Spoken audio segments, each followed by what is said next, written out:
C'était le soir du dimanche de Brandon. La maîtresse du domaine, qui était malade et en misère depuis près d'1 an, et qui depuis la fête de la Chandeleur ne se levait plus de son lit, s'écria tout à coup en s'adressant à sa famille qui causait tranquillement et à voix basse autour du foyer. « Mon Dieu, mes enfants, qu'est-ce que j'entends donc ?» Tout le monde fit aussitôt silence, et tout le monde aussitôt reconnut le lamentable cri de l'oiseau de la mort. « C'est le volet de la fenêtre du grenier, mère, que le vent fait grincer sur ses gonds. »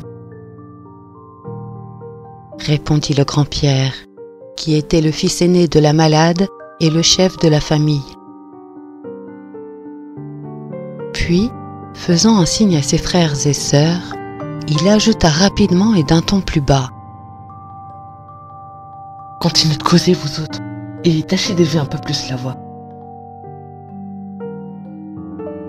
Ce disant, il saisit son fusil suspendu au manteau de la cheminée et sortit en grande hâte. À peine dans la cour, il découvrit à la pâle lueur des étoiles l'oiseau de malheur, accroupi parmi les touffes de joubarbe qui couronnaient le sommet de la maison. Il porte aussitôt son arme à l'épaule. La flamme brille, le plomb vole, mais sans que l'on entende la moindre détonation. L'oiseau n'en paraît pas moins mortellement atteint, car son corps, après avoir roulé le long du toit, vient tomber aux pieds du grand-Pierre. Celui-ci se baisse pour le ramasser, mais il ne voit, il ne trouve rien. Et il n'a pas encore eu le temps de relever la tête qu'il entend Derechef partir du haut du toit les cris,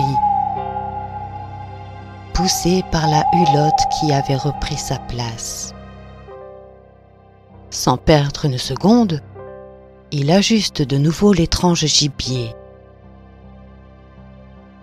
L'arme part, mais toujours sans faire entendre le moindre bruit.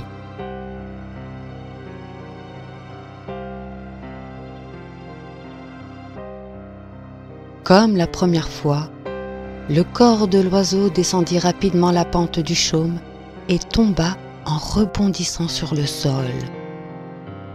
Comme la première fois aussi, le grand-Pierre se penche pour le saisir, mais ne trouve rien. Et avant qu'il se fût redressé, le sinistre oiseau, perché dans les joubarbes, avait repris son funèbre refrain.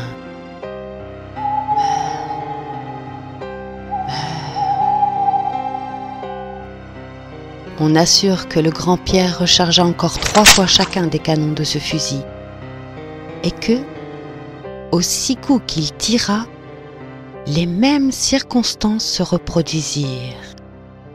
« Mon Dieu !» se dit enfin le grand-Pierre effrayé. « Qu'est-ce que cela veut dire ?» Alors, il pensa qu'il avait dans un coin de son coffre quelques-unes de ces balles bénites que l'on tient toujours en réserve pour tirer sur la grand-bête, la levrette, les loups-broux et autres bêtes faramineuses.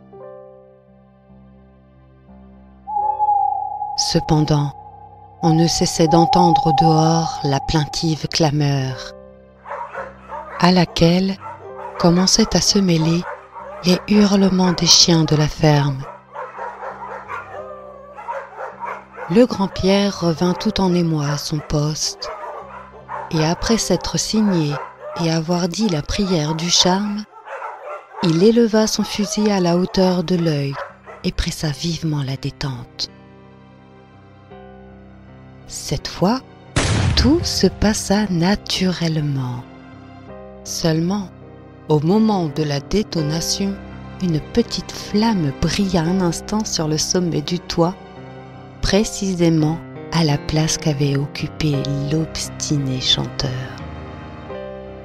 Quant à ce dernier, le grand Pierre n'en vit trace ni dans l'air, ni sur le chaume, ni par terre. Mais son chant avait cessé.